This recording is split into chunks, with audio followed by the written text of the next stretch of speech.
travaillons une surface d'un peu plus de 4 hectares pour un encépagement équivalent entre Chardonnay et Pinot Noir. Avec une particularité, nous avons replanté du Pinot Meunier dans le but de créer une nouvelle cuvée. Mais nous travaillons toutes nos parcelles sur des terroirs classés Grand Cru.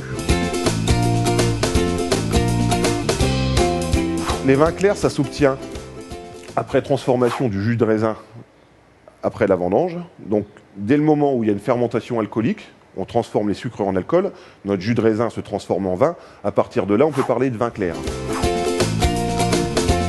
Un vin clair de Champagne, c'est un vin qui est non champagnisé. Donc en fait en Champagne, généralement, une fois qu'on a vinifié un vin blanc ou un vin rosé, qui est donc tranquille, on va donc le déguster pour ensuite incorporer ou non dans les assemblages.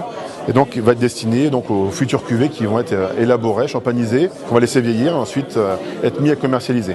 Et tant que le vin reste en cuve, c'est du vin clair. Une fois qu'on le mettra en bouteille, il se transformera en vin de champagne. Le vin clair se déguste comme n'importe quel autre vin tranquille. Donc là, on va s'attacher vraiment plus à l'aspect olfactif et notamment gustatif pour bien comprendre tous les effets entre guillemets de terroir, de vinification, de pratiques culturelles que l'on peut analyser par la dégustation des vins clairs. L'assemblage, il va déjà se faire à petite échelle. Donc après avoir prélevé les échantillons de chaque cuve, on va les laisser prendre la température ambiante pendant une bonne journée, voire 2 jours. On va déjà déguster chaque cuve, chaque élément séparé.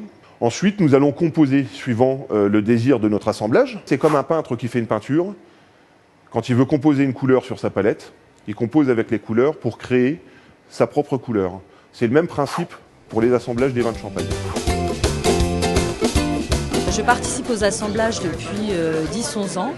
Alors, en tant que femme de Cédric Massin, dans le sens où effectivement, c'est le cœur de leur métier, moi je vais apporter une touche plus féminine et aussi différente parce qu'effectivement, je viens de l'extérieur et je corresponds, j'irai au client potentiel et je vais apporter cette touche et aussi des remarques constructives, justement par rapport à des goûts qui peuvent être différents tout simplement. C'est vraiment la culture des vins de la Champagne. C'est ça qui a donné de la notoriété aux vins de Champagne.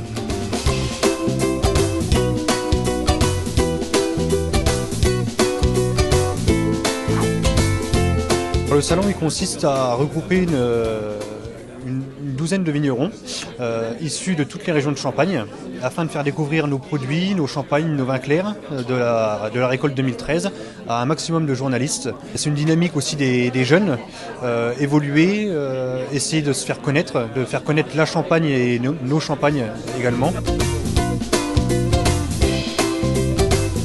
Récolte 2013, vendange tardive, on va dire, par rapport aux dernières années qu'on a eues, mais agréablement surpris. Vraiment des belles concentrations entre le sucre et l'acidité qui nous laissent prévoir quand même un beau millésime dans les années à venir. Oui, 2013, j'ai dégusté des vins clairs étonnants. Alors, je pense que ce n'est pas une année régulière, mais j'ai dégusté des choses vraiment extraordinaires avec une densité, une structure énorme qui va donner des millésimes extraordinaires en futur.